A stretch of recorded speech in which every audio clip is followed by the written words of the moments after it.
আচ্ছা, আমাদের এই ফ্যানটা কীভাবে ফিটিং করবেন বা কানেকশন করবেন, ফিটিং করার সিস্টেম তো অন্য ফ্যানের মতোই, বাট কানেকশনটা কীভাবে করবেন আমরা একটু সংক্ষেপে দেখাই দিচ্ছি।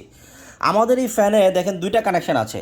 এটা হচ্ছে কি এসি কানেকশন, এই যে এখানে লেখা আছে দেখেন ACL, মানে হচ্ছে লাইন। এখানে যে কানেক্টর দেওয়া আছে নিশ্চয়ই দেখতে পাচ্ছেন, এটা হচ্ছে আমাদের এসি কানেকশন। এখানে আপনারা বিদ্যুতের কানেকশন দেবেন। লাইন হচ্ছে গিয়ে এই লালটা, মানে এটা লাল না, মানে একটু খয়েরি টাইপের, এখানে যে দেওয়াই আছে যে ACL, নিশ্চয়ই দেখতে পাচ্ছেন ACL। আর এটা হচ্ছে গিয়ে নিউট্রাল, এই ব্লু কালারের যেটা, এটা হচ্ছে নিউট্রাল। তো এটা চলে গেল বিদ্যুতের কানেকশন। আর এইটা হচ্ছে কি আমাদের ব্যাটারি কানেকশন, নিশ্চয়ই দেখতে পাচ্ছেন এখানে ব্যাটারি লেখা আছে, এটা হচ্ছে ব্যাটারি মাইনাস, যে চিহ্ন দেওয়া আছে। আর এটা হচ্ছে কি লালটা হচ্ছে ব্যাটারি প্লাস, ঠিক আছে, লালটা ব্যাটারি প্লাস, এটা মাইনাস। আচ্ছা, কানেকশনটা কীভাবে করবেন আমি আরেকটু বলে দিই। এটার সাথে আপনারা একটু মোটা তার, মানে এটার সাথে একটা তার, এটার সাথে একটা তার, সুন্দর করে ফ্লেক্সিবল 2376 তার, ফ্লেক্সিবল 2376 তার। আপনারা ব্র্যান্ডের যে কোনো একটা তার নেবেন, বিআরবি, বিজলি ব্র্যান্ডের তার 2376 তার। এটার সাথে দুইটা তার জয়েন দিয়ে রাখলেন, একটু বড় তার নিলেন। এই যে এখানে এসি বিদ্যুতের কানেকশন দেখতে পাইতেছেন, এইখানে যে কানেক্টর এখানে স্ক্রু আছে, এই যে দেখতে পাইতেছেন, এই যে আমি একটু দেখাই আর একটু, হ্যাঁ এইখানে, এই যে এইখানে দুইটা কানেকশন দেবেন 2376 তার দিয়ে। দেওয়ার পরে এই দুইটা তার আর এইখান থেকে যে দুইটা তার আপনারা কানেকশন দিলেন, এইটা এই যে ফ্যানের মাঝখান দিয়ে বের করে দিবেন, এই ফ্যানের ফুকা দিয়ে বের হবে। কিন্তু একটা জিনিস মনে রাখবেন, চিহ্ন রাখতে হবে যে কোনটা আপনার ব্যাটারি তার বের করলেন, কোনটা আপনি কারেন্টের তার বের করলেন। এটা কিন্তু আপনাকে একটা চিহ্ন রাখতে হবে, যদি উল্টাপাল্টা কানেকশন করেন ফ্যান কিন্তু সার্কিট নষ্ট হয়ে যাবে। তো আপনি এখান থেকে দুইটা তার, এখান থেকে দুইটা তার দিয়ে ভিতর দিয়ে পাইপের ভিতর দিয়ে বের করে দিলেন। বের করে দেওয়ার পর যখন এখানে পাইপটা ফিটিং করলেন, তারপরে গিয়ে আপনি এখানে এটা বসাই দিলেন, আমাদের বড় যে কভারটা বসাই দিলেন। বসাই দেওয়ার পর এখানে পাইপ থাকবে, পাইপ থাকার পর আমাদের এই যে এই কভারটা এখানে পাইপের ভিতরে বসবে।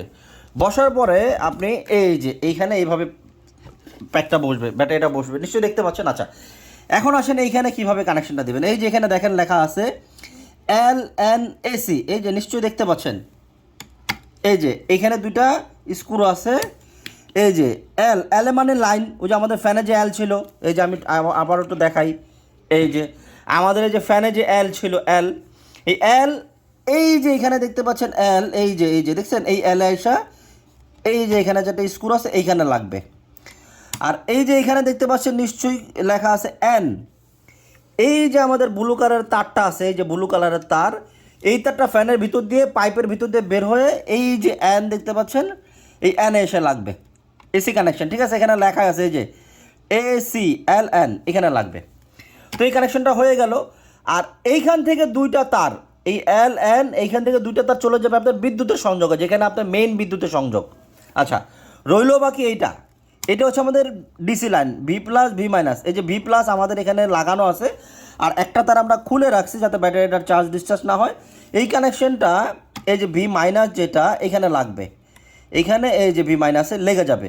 আচ্ছা, এখন এই যে ফ্যানের যে কানেকশন আছে এইখানে নিশ্চয়ই দেখতে পাচ্ছেন, এই যে ব্যাটারির যে মাইনাস, ব্যাটারির যে প্লাস।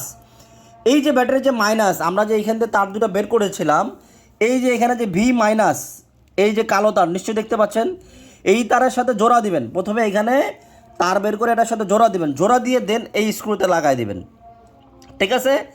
তারপরে যে এইখানে যে লাল যে তারটা আছে V প্লাস, এইটার থেকে যে আমরা তারটা বের করছিলাম, এইটাকে আপনারা এই যে V প্লাস, যে নিশ্চয়ই দেখতে পাচ্ছেন এই যে V প্লাস, এই V প্লাসের এই যে লাল তারটা দেখতে পাচ্ছেন, এটাকে খুলে এটার সাথে পেঁচাবেন, পেঁচায় সুন্দর করে পেঁচাবেন, পেঁচায় এই স্ক্রুতে লাগাই দেবেন, ঠিক আছে। তো এইভাবে মূলত আমাদের এটার কানেকশনটা করতে হবে, ঠিক আছে। তো আপনারা আশা করি বুঝতে পারছেন। তারপর যদি কোথাও কোনো বুঝতে অসুবিধা হয় আমাদেরকে জানাবেন, ফোন করবেন, ফোনে বোঝাই দেবো। তবে বলে দেই, আমাদের এই ফ্যানে কোনো রেগুলেটর ব্যবহার করা যাবে না, বারবার বলে দিচ্ছি, আমাদের ফ্যানে কোনো রেগুলেটর ব্যবহার করা যাবে না, আমাদের কোনো ফ্যানেই না। এবং আমরা দেখেন, আপনাদেরকে দেখাই, আমরা কিন্তু কার্টুনও লিখে দিচ্ছি, এই যে আমাদের ফ্যানের যে কার্টুন আছে, কার্টুনেও স্পষ্ট লেখা আছে ইনভার্টার ফ্যানের সাথে ফ্যান ডিমার ব্যবহার করবেন না, ঠিক আছে। সুইচ বোর্ডে সরাসরি সংযোগ করুন, শুধুমাত্র সুইচটা থাকবে, গতি নিয়ন্ত্রণে রিমোট ব্যবহার করুন, ঠিক আছে, এটা রিমোট ব্যবহার করবেন।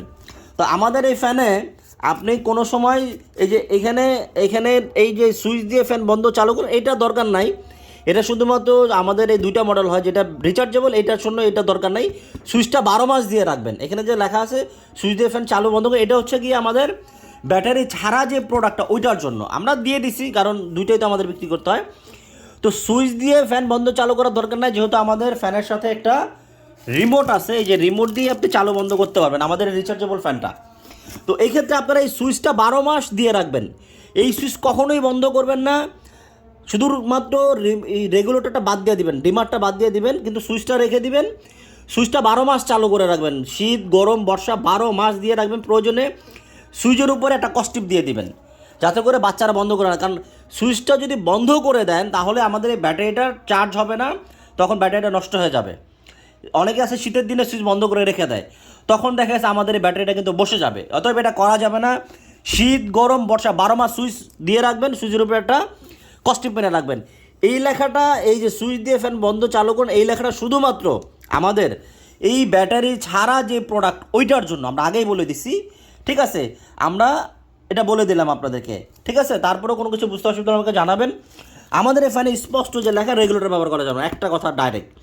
আর রিচার্জেবল যে ফ্যানে সুইচ কখনো বন্ধ করবেন না। এটাকে আমরা কেটে দিব, এটাকে আমরা এই যে মার্কার দিয়ে আমরা এটাকে, আচ্ছা, এটাকে আমরা মার্কার দিয়ে কেটে দেব। এটা শুধুমাত্র আমাদের রিচার্জেবল ফ্যানের জন্য না, এটা শুধুমাত্র আমাদের ইয়ে ফ্যানের জন্য, মানে কি বলে, যেটা আমাদের রিচার্জেবল ফ্যান না, শুধুমাত্র কারেন্টে চলবে ওই ফ্যানের জন্য হচ্ছে এটা, ঠিক আছে? তো এছাড়া এই যে এইখানে যে আমাদের নির্দেশনাটা আছে, এই যে নির্দেশনাটা আছে, এইটা আপনারা মেনে চলবেন, ঠিক আছে?